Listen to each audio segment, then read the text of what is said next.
À la Villa La Moraleja de Madrid, Carmen Herrera, 35 ans, nourrice dévouée des jumeaux Mendoza depuis 5 ans, fut convoquée dans le grand hall par Rafael Mendoza. Devant Diego et Sofia terrifiés, il hurla « Partez immédiatement. Je ne veux plus jamais vous revoir. » Carmen, le cœur brisé mais innocente, savait la vérité, elle avait protégé ses enfants de la violence de leur père. Pendant des mois, elle avait secrètement enregistré ses cris, ses menaces, et même les coups de poing violents qu'il assénait sur la table. Lorsqu'ils se sont revus lors de l'audience pour la garde des enfants, Rafael pensait avoir toutes les cartes en main. Mais Carmen avait un atout dans sa manche, ces enregistrements qui allaient briser sa réputation et changer à jamais le destin de cette famille. Ce qui s'est passé dans cette salle d'audience a provoqué une onde de choc dans toute l'Espagne. Plus tôt dans la soirée, vers 18 h, Carmen préparait le dîner pour les enfants de 8 ans lorsque le grondement familier de la BMW de Rafael annonça son retour. Le magnate de l'immobilier de 42 ans entra, en retard et furieux. Carmen murmura aux jumeaux, « Souvenez-vous, si papa crie, ce n'est pas votre faute. » Ces enfants échangèrent des regards qu'aucun enfant ne devrait connaître, les yeux hantés d'enfants qui en ont trop vu. Rafael fit irruption dans la cuisine et claqua la porte derrière lui. Son visage était rouge de rage, sa cravate de travers, ses cheveux gris tremblants. « Où sont mes enfants ?» rugit-il. À sa voix, Diego resta immobile. « On est là, papa. » Sofia tremblait, les larmes aux yeux. « Ils auraient dû me saluer » s'exclama Rafael, pointant Carmen du doigt. « Ne te mêle pas de mes conversations avec mes enfants. » Au fil des ans, Carmen avait appris que le contredire ne faisait qu'empirer les choses pour les enfants. Elle retint son souffle tandis que Diego s'excusait et que Sofia murmurait « Je suis désolé, papa », les larmes coulant sur ses joues. « Pardon, ce n'est pas suffisant », cria Rafael en frappant si fort sur la table que les assiettes rebondirent. « Quand je rentrerai, je mériterai le respect. » Il se tourna vers Carmen avec une haine sans borne. « Et toi, tu leur apprends les bonnes manières ?» Ils avaient juste peur, sonore Mendoza, dit doucement Carmen, relevant son défi. « Tu les as gâtés, tu les as affaiblis, cracha-t-il. Ce ne sont que des pleurnichards. » Sofia se mit à sangloter. « Ne pleure pas », aboya son père. « Les Mendoza ne pleurent pas pour des bêtises. » Carmen s'agenouilla près de Sofia, essuyant les larmes de ses joues. « Chut, ma chérie. Tout ira bien. » Voilà, ricana Rafael. « Tu les as dorlotés jusqu'à les rendre faibles. Tu les as ruinés. » À cet instant, Diego ne put plus se taire. « C'est faux. Carmen nous adore, c'est toujours toi qui cries. » Le silence qui suivit fut glacial. Rafael pâlit. Les paroles de Diego restèrent en suspens. Réalisant ce qu'il avait fait, le garçon trembla. « Je ne voulais pas. » Rafael se tourna vers Carmen. « Tu as monté mes enfants contre moi. » « Vraiment ? » Il marchait comme une bête acculée. « Pendant 5 ans, je t'ai fait confiance pour élever mes enfants, et tu les as rendus rebelles. » Carmen plongea son regard terrifié dans celui des jumeaux et comprit qu'il était temps de dire la vérité. « Le problème ne vient peut-être pas des enfants, dit-elle d'une voix ferme, mais de la façon dont tu les traites. » Rafael se figea. « J'ai dit que tes enfants te craignaient, » continua Carmen. « Sofia fait des cauchemars depuis des mois. Diego a un tic nerveux. Au lieu de te demander pourquoi, tu m'en veux. Comment oses-tu m'accuser d'être un mauvais père » tonna-t-il en la saisissant par le bras. « S'il te plaît, papa, laisse-la partir » cria Diego. « Silence, tous les deux » rugit Rafael. Puis, se tournant vers Carmen, « Vous avez monté ma famille contre moi. »« Ça suffit » dit doucement Carmen. Elle se dirigea vers le bureau de Rafael, prit une enveloppe et la lui tendit. « Voici mon dernier salaire. Maintenant, pars et ne t'approche plus jamais de mes enfants. » Carmen fit un dernier pas tremblant vers les jumeaux pour une dernière étreinte. « Souviens-toi que je t'aime » murmura-t-elle. « Si tu as besoin de moi, tu trouveras un moyen de m'appeler. » Sofia s'accrocha à elle en criant « Carmen, ne pars pas. » Rafael arracha les enfants. « Dehors » aboya-t-il. Le cœur brisé, Carmen s'enfuit de la villa. Ce que Rafael ignorait, c'est qu'elle avait enregistré chaque cri, chaque menace, chaque instant de terreur. Elle avait enfin le courage d'utiliser ces enregistrements. 6 mois plus tard, vivant dans un modeste appartement madrilène et travaillant comme assistante sociale, le cœur de Carmen restait à Villa La Moraleja avec Diego et Sofia. Chaque soir, elle répétait leur petite voix, « Carmen, ne pars pas. » Puis, un matin, son téléphone a sonné. « Bonjour, je suis Maria Garcia, avocate », a dit la voix au bout du fil. « Un ami commun m'a parlé de votre situation. Rafael Mendoza est en instance de divorce et sa femme, Isabelle, demande la garde exclusive, invoquant ses violences. Elle a besoin de témoins. » Le pouls de Carmen s'accéléra. Isabelle Mendoza, toujours absente lors de ses voyages d'affaires dans le secteur de la mode, avait désormais besoin de son aide. « Où puis-je la rencontrer ?» demanda Carmen. Chez Garcia et Associates à Madrid, Carmen s'assit en face d'Isabelle pour la première fois depuis 5 ans. La femme paraissait 10 ans plus âgée, ses yeux émaciés et cernés. « Carmen, » dit Isabelle en se levant. « Je ne sais pas comment vous remercier. »« Je suis là pour Diego et Sofia, » répondit Carmen. « Comment vont-ils ? » « Très mal, » admit Isabelle. « Depuis ton départ, Rafael a renvoyé 3 nounous, chacune n'ayant tenu que quelques semaines. Son état s'est aggravé, il est devenu plus instable. Diego a arrêté de parler. Sofia est tombée malade 3 fois à cause du stress. » Le cœur de Carmen se brisa. « Pourquoi n'es-tu pas intervenue plus tôt ? » « J'étais une lâche, » avoua Isabelle, les larmes aux yeux. « J'étais toujours absente. Je me persuadais qu'il était juste strict. Mais quand j'ai vu mes enfants si brisés, j'ai su que je devais agir. » Garcia se leva pour prendre la parole. « Carmen, Isabelle m'a dit que vous viviez dans cette maison depuis 5 ans. Avez-vous déjà vu Rafael maltraiter les enfants ? » Carmen inspira profondément. C'était l'heure de vérité. « Tous les jours, » dit-elle d'une voix assurée. Des cris. Des menaces. Des punitions excessives. Les enfants vivaient dans la terreur.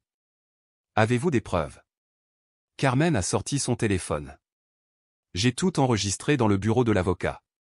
Elle appuya sur le bouton pour lancer le premier fichier audio.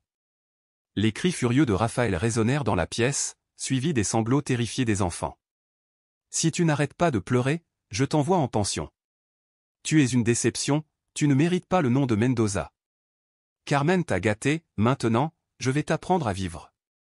Isabelle se couvrit la bouche, les larmes aux yeux. Mon Dieu! Je ne savais pas que c'était aussi terrible. Il y a plus, dit Carmen. Elle montra une vidéo filmée en secret, Rafael saisit Diego par le bras et le secoue violemment. Cela devrait suffire pour obtenir la garde, a conseillé l'avocat Garcia. Mais Rafael a les meilleurs avocats d'Espagne. Ils essaieront de vous discréditer, en prétendant que vous êtes une nounou renvoyée par vengeance, que vous avez manipulé les enregistrements, que vous voulez juste de l'argent. Carmen se leva, le regard étincelant de détermination. Alors, il faudra être plus malin qu'eux. 6 mois plus tard, la salle d'audience de Madrid grouillait de journalistes. L'affaire Mendoza avait captivé l'attention nationale. Rafael entra avec assurance, entouré de son équipe juridique. Lorsqu'il aperçut Carmen à la barre, son regard s'emplit de haine. « Votre honneur », commença l'avocat de Rafael, « Madame Herrera est une nounou licenciée pour incompétence qui cherche maintenant à se venger de mon client. » Carmen resta calme, elle s'était préparée à ce moment. « Est-il vrai que vous avez été licenciée » a demandé le juge. « Oui, votre honneur », répondit Carmen. « Parce que j'ai protégé ces enfants de leur père. » Veuillez expliquer. Carmen se ressaisit. « Pendant 5 ans, j'ai vu Rafael Mendoza terroriser ses propres enfants. Il les humiliait, les menaçait, les punissait sans raison. Avez-vous des preuves ? » Elle sourit. Son avocat passa le premier enregistrement audio. La voix de Rafael emplit la salle, « Tu es inutile. À ton âge, mon père m'aurait mis à la porte. » Le public murmura. Rafael pâlit. « Cet enregistrement est fabriqué » a protesté son avocat. « J'en ai d'autres » dit doucement Carmen. Un par un, elle passa chaque extrait, chacun démantelant la défense de Rafael. Le coup final est venu lorsqu'elle a montré la vidéo de Rafael secouant Diego. « Arrêtez !» Rafael se leva d'un bond. « Cette femme a détruit ma famille, elle a monté mes enfants contre moi. »« Asseyez-vous, monsieur Mendoza » a ordonné le juge. « Non. Je ne laisserai pas un serviteur détruire tout ce que j'ai construit » cria Rafael. À ce moment-là, une petite voix s'est fait entendre depuis le fond de la salle d'audience, « Papa, arrête de crier, s'il te plaît. Tout le monde se retourna. Diego et Sofia se tenaient à côté d'une assistante sociale. « Que fais-tu ici » demanda Raphaël. Le juge regarda les enfants. « Diego, Sofia, souhaitez-vous dire quelque chose » Diego s'avança courageusement. « Nous voulons dire que Carmen nous a toujours protégés, et nous avons peur de papa. » Sofia hocha la tête, les larmes aux yeux. « Carmen nous aime, mais papa nous fait peur. » Raphaël s'enfonça dans son fauteuil, brisé. 2 heures plus tard, le juge a rendu sa décision. Au vu des preuves présentées, j'accorde la garde exclusive des mineurs à leur mère, avec un droit de visite surveillé pour le père. Raphaël a quitté la salle d'audience dévastée, son empire et sa réputation en ruine. Les journalistes l'ont bombardé de questions, mais il les a ignorées, grimpant dans sa BMW, les yeux creux. Carmen attendait dehors. Quand Diego et Sofia la virent, ils coururent dans ses bras. « Maman, on peut rentrer à la maison ensemble » demanda Sofia. « Si maman est d'accord » répondit Carmen en souriant. Isabelle s'approcha, les larmes aux yeux. « Carmen, tu as sauvé mes enfants. Veux-tu revenir travailler pour nous ? Cette fois, ce sera différent. » Carmen regarda les jumeaux, l'espoir brillant dans leurs yeux. « Oui » dit-elle doucement. « Rentrons à la maison. » 6 mois plus tard, la Villa La Moraleja était transformée. Les rires emplissaient toutes les pièces, plus aucun cri.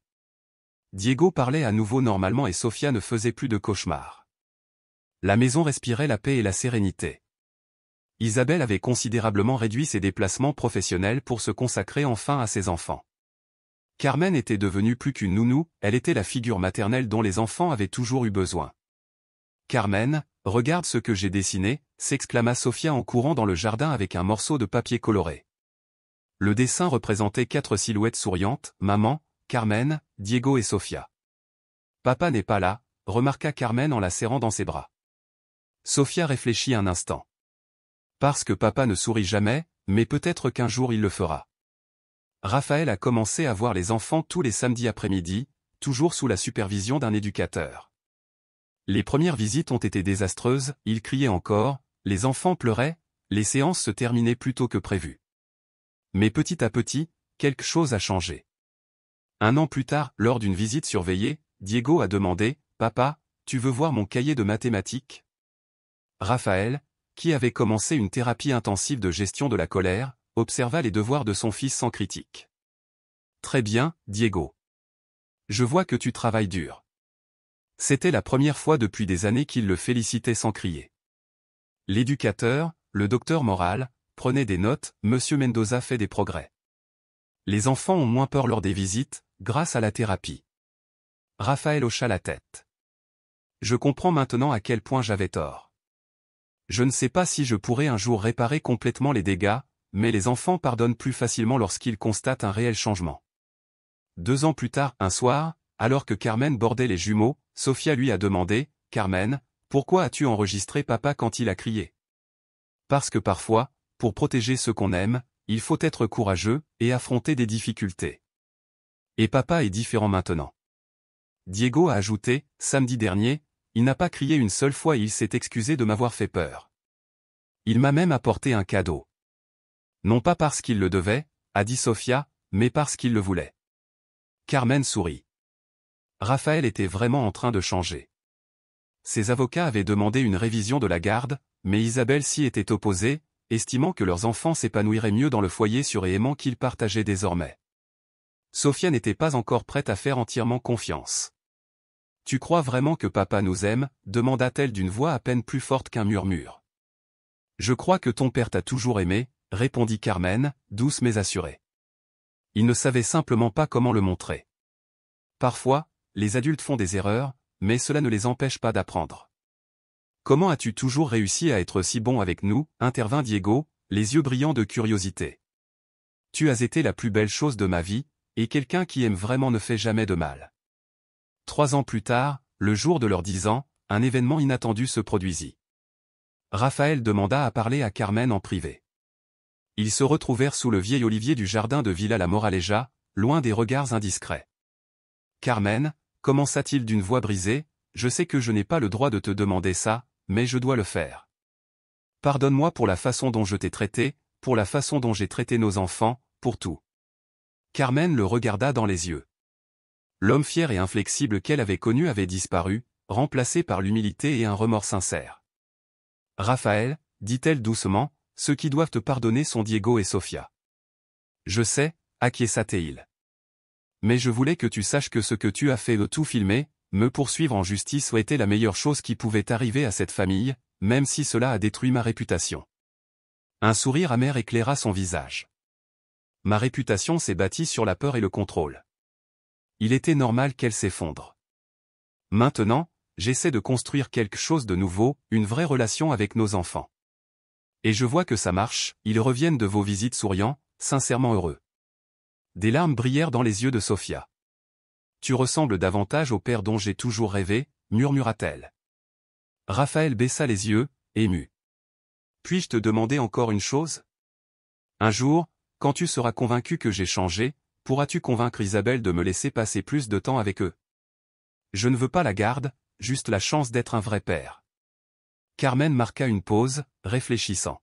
« Si tu continues sur cette voie, dit-elle finalement, je crois que ce jour viendra bientôt. » 5 ans plus tard, Villa la Moraleja rayonnait de joie. Les jumeaux venaient de terminer le lycée avec d'excellentes notes. Isabelle, Carmen, Raphaël et même quelques camarades de classe étaient présents, tous émerveillés par le chemin parcouru par la famille. Raphaël a aidé Carmen à couper le gâteau pendant qu'Isabelle riait avec les amis des enfants. Ils n'étaient plus une famille traditionnelle, mais ils étaient heureux. « Carmen, dit Diego en s'approchant avec une enveloppe scellée, nous avons écrit quelque chose pour toi. » Elle l'ouvrit, curieuse, et lut à haute voix. « Chère Carmen. Aujourd'hui, nous fêtons nos 13 ans et nous tenons à te remercier. Merci de nous avoir protégés quand nous avions peur. Merci d'avoir eu le courage de dire la vérité. Merci de nous avoir appris que le véritable amour ne fait jamais de mal. Papa est différent maintenant, maman est heureuse et tu es toujours avec nous. Notre famille est peut-être atypique, mais elle est parfaite. Nous t'aimons pour toujours. Diego et Sofia. » Carmen essuya ses larmes en les serrant fort dans ses bras. « Je vous aime aussi, mes chéris, pour toujours et à jamais. » Raphaël s'avança. « Puis-je dire quelque chose? »« Bien sûr, » sourit Carmen. « Merci d'avoir sauvé ma famille, même de moi-même. » Ce soir-là, tandis que Carmen regardait Diego et Sofia jouer sous les lampadaires du jardin, elle repensa à ce terrible jour, 5 ans plus tôt, les cris, les menaces, le renvoi. Elle avait trouvé le courage de protéger ses enfants alors qu'il semblait impossible de tenir tête à un homme si puissant. La justice avait triomphé, mais surtout, l'amour avait prévalu, un amour qui protège au lieu de détruire, qui sait fixer les limites. En regardant sa famille reconstruite mais paisible, Carmen savait que chaque larme, chaque nuit blanche à préparer les preuves pour le tribunal, en valait la peine. Parfois, pour sauver ceux qu'on aime, il faut tout risquer et parfois, le courage est récompensé par le bonheur. Carmen appela Sofia depuis le jardin. « Viens jouer avec nous. » Elle sourit et courut vers ses enfants, vers la vie qu'elle avait tant lutté pour construire, une vie où les cris étaient remplacés par des rires, la peur par la joie et la haine par l'amour. Une vie qui valait tous les sacrifices. Si cette histoire vous a donné le courage de dire la vérité et de croire au pouvoir de protéger les plus vulnérables, laissez un cœur rouge ci-dessous. Avez-vous déjà dû protéger quelqu'un d'une situation difficile? Pensez-vous qu'enregistrer des conversations est juste pour la protection des enfants? Avez-vous déjà vu quelqu'un trouver la force de dénoncer une injustice? Partagez vos histoires de courage, de protection et de justice dans les commentaires, chacune d'elles inspirera les autres à ne pas se taire. Et n'oubliez pas de vous abonner pour découvrir d'autres histoires qui prouvent que la vérité triomphe toujours. N'oubliez pas, protéger ceux qui ne peuvent se protéger eux-mêmes est le geste le plus noble qui soit.